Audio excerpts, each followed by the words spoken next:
الحمدللہ رب العالمین والصلاة والسلام علی سید المرسلین وعلی آلہ وصحبہ اجمعین، اما بعد۔ محترم بھائیو، غربت اور محتاجی جو انسان کو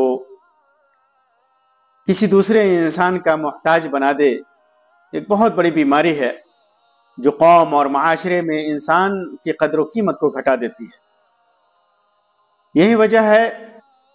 کہ اللہ کے رسول صلی اللہ علیہ وسلم نے اس طرح کی محتاجی سے پناہ مانگی ہے، اور ایک دعا میں اللہ کے رسول صلی اللہ علیہ وسلم نے کفر اور فقر دونوں سے پناہ مانگی ہے۔ امام ابو داؤد اپنی سنن کے اندر روایت کرتے ہیں، جسے علامہ البانی نے اس کی سند کو حسن قرار دیا ہے، کہ آپ صلی اللہ علیہ وسلم دعا کیا کرتے تھے، اللہم انی اعوذ بک من الکفر والفقر، اے اللہ میں کفر سے اور محتاجی سے تیری پناہ چاہتا ہوں۔ محترم بھائیو، اسلام نے غریبی، محتاجی اور فقر و فاقہ سے لڑنے کا بہت ہی مضبوط راستہ بیان کیا ہے، جس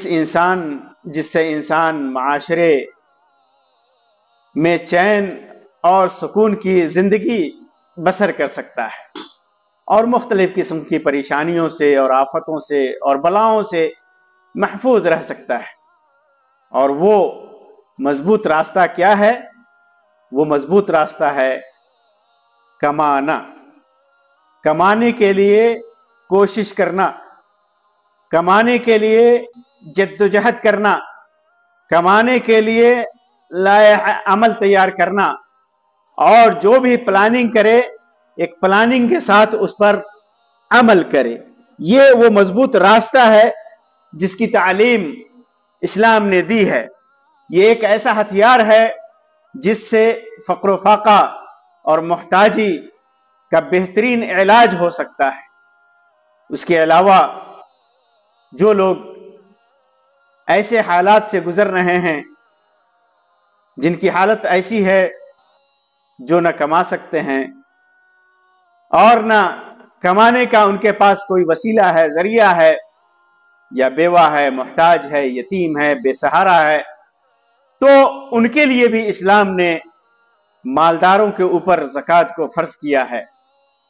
اور انہیں صدقات و خیرات پر ابھارا ہے، تاکہ ان کی مدد اور حفاظت ہو سکے، اور بھوک اور تنگ دستی سے بے حال ہو کر وہ اپنی زندگی کو ضائع نہ کر بیٹھے، یا معاشرہ بے راہ روی کا شکار نہ ہو جائے۔ لیکن افسوس کی بات ہے کہ پوری دنیا میں بھیک کی بیماری عام ہو چکی ہے۔ بھیک کی بیماری ایسے عام ہو چکی ہے کہ ہر چوک پر، ہر چوراہے پر بھیک مانگنے والے مل جاتے ہیں۔ ہر گاؤں میں، ہر شہر میں، ہر جگہ آپ کو بھیک مانگنے والے مل جاتے ہیں۔ محتاج اور فقیر تو الگ بات ہے، اس بھیڑ میں دیکھا جاتا ہے کہ وہ لوگ بھی جو کام کر سکتے ہیں، جسم اور دماغ صحیح سالم ہے، اور کمانے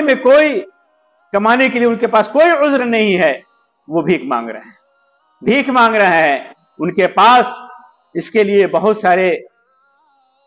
وسیلے، طرح کے بہانے، ان کے پاس بہت طرح کے بہانے اور حیلے ہوتے ہیں، لوگوں کے اموال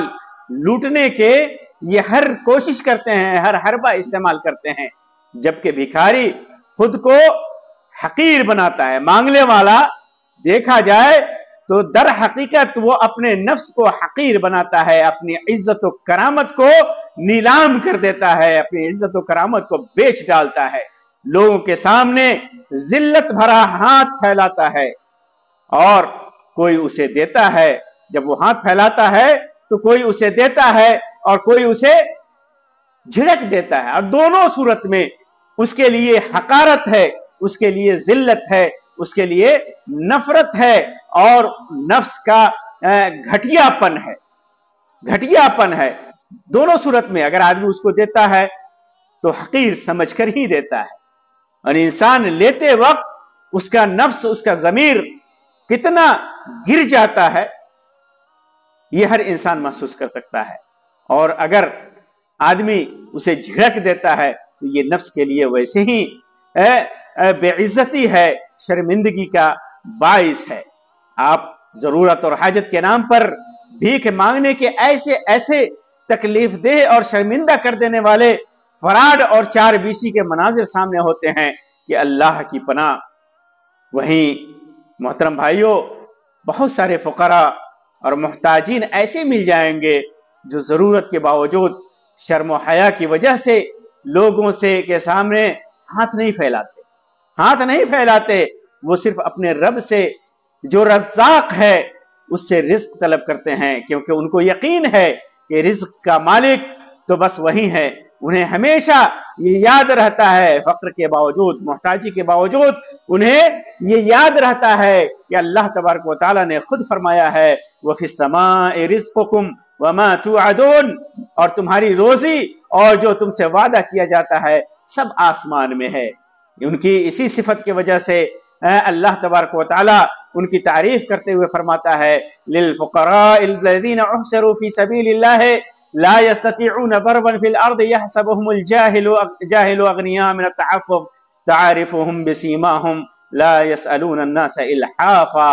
صدقات کے مستحق صرف وہ غربا ہیں، وہ مساکین ہیں، وہ محتاج ہیں جو اللہ کی راہ میں روک دیے گئے، جو ملک میں چل پھر نہیں سکتے۔ نادان لوگ ان کو بے سوالی کی وجہ سے، یعنی وہ ہاتھ نہیں پھیلاتے، لوگوں سے نہیں مانگتے تو انہیں مالدار خیال کرتے ہیں، سمجھتے ہیں کہ یہ مالدار ہے۔ آپ ان کے چہرے دیکھ کر کے انہیں پہچان لیں گے، وہ لوگوں سے چمٹ کر سوال نہیں کرتے، لوگوں سے لگ کر کے سوال نہیں کرتے، ان کے سامنے الحاح اور گھیگر زاری نہیں کرتے۔ بھائیوں، اس آیت کریمہ کی روشنی میں اسلام نے بڑی سختی سے بھیک مانگنے سے منع کیا ہے کہ صدقات و خیرات ان بیگار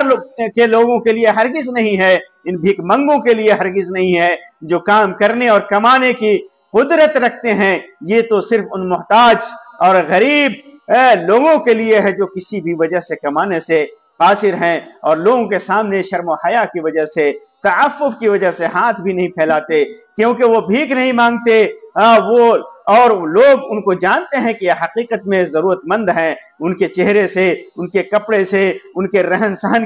سے، ان کے اولاد کو دیکھ کر کے انسان پہچان لیتا ہے کہ یہ ضرورت مند ہیں، لیکن شرم کی وجہ سے، حیا کی وجہ سے، تعفف کی وجہ سے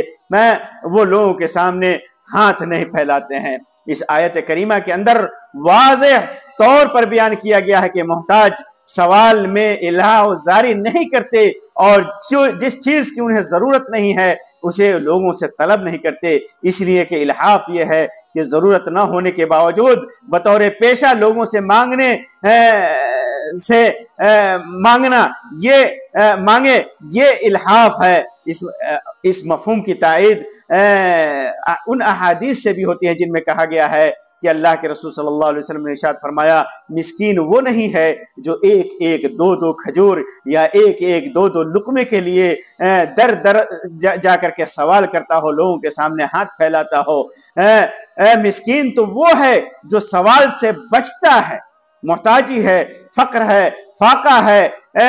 غربت ہے، پھر بھی وہ سوال سے بچتا ہے۔ پھر اللہ کے رسول صلی اللہ علیہ وسلم نے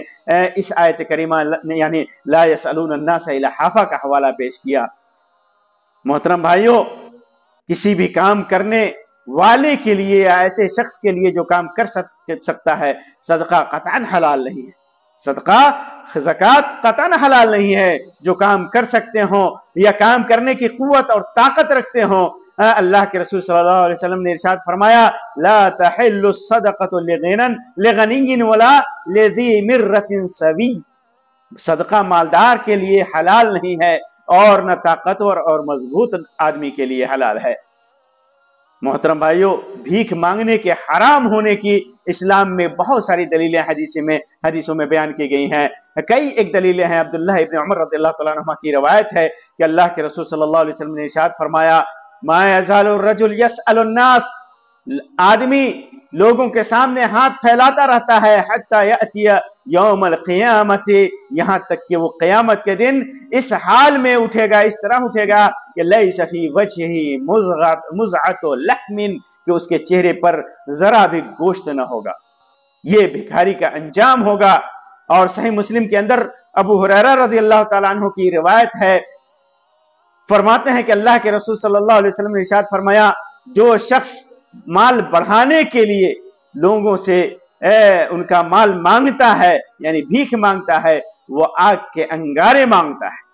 وہ آگ کے انگارے مانگتا ہے۔ اب لوگ اسے دیتے ہیں کم اکٹھے کر لے یا زیادہ اکٹھے کر لے، یعنی جتنا اسے ملے گا اسی کے حساب سے وہ اپنے لیے آگ اکٹھا کر رہا ہے۔ اور صحیحین کے اندر ابو ہریرہ رضی اللہ تعالیٰ عنہ کی روایت ہے کہ اللہ کے رسول صلی اللہ علیہ وسلم نے ارشاد فرمایا، اس ذات کی قسم جس کے ہاتھ میں میری جان ہے، اگر کوئی شخص رسی سے لکڑیوں کا بوجھ باندھ کر اپنی پیٹھ پر لکڑیاں جنگل سے اٹھا لائے، پھر انہیں بازار میں بیچ کر اپنی روزی حاصل کرے، تو وہ اس شخص سے بہتر ہے جو کسی کے پاس آ کر کے سوال کرے، پھر جس سے سوال کیا گیا ہے اسے دے یا نہ دے۔ اور امام احمد نے عبد الرحمن ابن عوف رضی اللہ تعالیٰ عنہ سے روایت نقل کی ہے کہ اللہ کے رسول صلی اللہ علیہ وسلم نے ارشاد فرمایا کہ جو آدمی اپنے لیے بھیک کا دروازہ کھولتا ہے، جو آدمی اپنے لیے بھیک کا دروازہ کھولتا ہے تو اللہ تبارک و تعالی اس کے لیے فقر کا دروازہ کھول دیتا ہے۔ غور کیجئے کہ جو آدمی جس راستے سے چلتا ہے وہی راستہ اس کے لیے آسان کر دیا جاتا ہے۔ آسان، کلن، اللہ کے رسول صلی اللہ علیہ وسلم نے فرمایا، کلن میسر لما خلق لہ، جس چیز کے لیے انسان پیدا کیا گیا ہے اسی راستے کو اس کے لیے آسان کر دیا جاتا ہے۔ تو آدمی اگر کوشش کرے کہ وہ کسی کے سامنے ہاتھ نہ پھیلائے تو اللہ نے چاہا تو وہ کبھی کسی کے سامنے ہاتھ نہیں پھیلائے گا، اس کے پاس روزی آئے گی جو آسمان میں مقدر ہے، اللہ تبارک و تعالیٰ نے اس کے لیے طے کر رکھا ہے۔ لیکن جو آدمی اپنی عادت یا اپنا طریقہ ہی بنا لے لوگوں کے سامنے ہاتھ پھیلانا، غربتوں میں محتاجی کا اظہار کرنا، تو اللہ تبارک و تعالیٰ اس کے لیے فقر کا دروازہ کھول دیتا ہے، اسی کی اسے توفیق ملتی ہے، اسی راستے پر وہ جاتا ہے۔ اسی طرح عبداللہ ابن عمر رضی اللہ تعالیٰ عنہ سے مروی ہے کہ ایک بار اللہ کے رسول صلی اللہ علیہ وسلم ممبر پر تشریف فرما تھے، آپ نے صدقہ خیرات اور کسی کے سامنے ہاتھ نہ پھیلانے کا اور دوسرے سے مانگنے کا ذکر فرمایا، اور فرمایا کہ اوپر والا ہاتھ نیچے والے ہاتھ سے بہتر ہے، یعنی دینے والا ہاتھ لینے والے ہاتھ سے بہتر ہے، اوپر کا ہاتھ خرچ کرنے والے کا ہے اور نیچے کا ہاتھ مانگنے والے کا ہے۔ محترم بھائیو، بھیک مانگنا دنیا اور آخرت میں ذلت و خواری کا سبب ہے۔ جیسا کہ میں نے حدیث بیان کی، وہ ایک ایسا گھٹیا عمل ہے جو ذوق سلیم کو مٹا دیتا ہے، انسان کی عزت و کرامت کو مٹا دیتا ہے۔ ایسا کرنا نفس کی حقارت اور گھٹیا پن کی دلیل ہے۔ اللہ تبارک و تعالی اس سے ہماری حفاظت فرمائے۔ معاشرے اور ملک پر بھیک کے بہت سارے ہی برے اثرات مرتب ہوتے ہیں۔ بھیک نہ یہ کہ انسان کی عزت و کرامت کے لیے نقصان دہ ہے، بلکہ معاشرے اور ملک پر بھیک کے بہت ہی برے اثرات مرتب ہوتے ہیں۔ اسے بڑھاوا دینا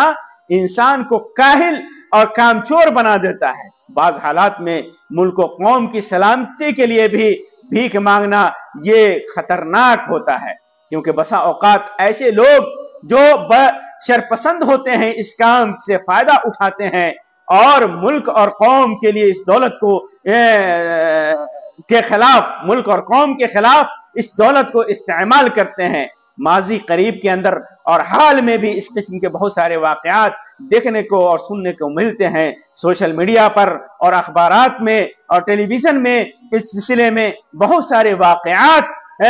دیکھنے اور سننے کو ملتے ہیں۔ اللہ کے بندو، بھیک مانگنے جیسے خبیث عمل کی ہر ممکن مخالفت ہونی چاہیے، ہر ممکن مخالفت ضروری ہے۔ یہ پیشہ ور بھکاری جو ہر چوک اور چوراہے پر مل جاتے ہیں، ہر بازار میں اور ہر ہاٹ میں مل جاتے ہیں، ہر گاؤں اور ہر بستی میں مل جاتے ہیں. انہیں بھیک دے کر کے